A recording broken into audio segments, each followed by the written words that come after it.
রাসূল করিম সাল্লাল্লাহু আলাইহি ওয়াসাল্লাম বলে গেছেন, ইন্নাল উলামা ওয়ারাসাতুল আম্বিয়া, নিশ্চয়ই নবীগণের ওয়ারিস হচ্ছে আউলিয়া ইকরাম, নবীগণের ওয়ারিস হচ্ছে আলেমরা। বলেন আল্লাহু আকবার।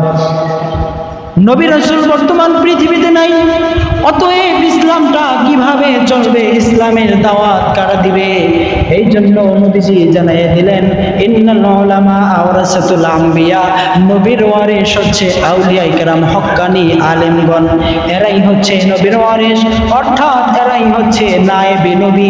যেমনি ভাবে দেখবেন, যখন চেয়ারম্যান থাকে, চেয়ারম্যান যখন অনুপস্থিত থাকে, চেয়ারম্যান একজনকে দায়িত্ব দিয়ে যায়।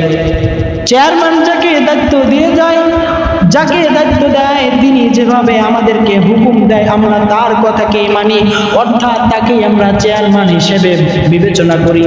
ঠিক তদ্রূপ নবীজি বলে গেলেন, যখন আমি এই দুনিয়ায় থাকবো না, তখন দেখবে এক একজনে এক এক রকমের তথ্য দিবে, এক একজনে এক এক রকমের মেসেজ দিবে। অতএব তোমরা ফিতনার ভিতরে পড়ে যাবে। কেউ বলবে এটা না, কেউ বলবে ওটা না, কেউ বলবে এভাবে, কেউ বলবে ওভাবে, অর্থাৎ তোমরা ফিতনার ভিতরে পড়ে যাবে। এই জন্য তোমাদেরকে আল্লাহ রাব্বুল আলামিন বিবেক দিয়ে দিয়েছেন। তোমরা নিজেদের বিবেক দ্বারা হক্কানি আলেম যাচাই বাছাই করে তোমরা তাদেরকে ধরে রাখবে।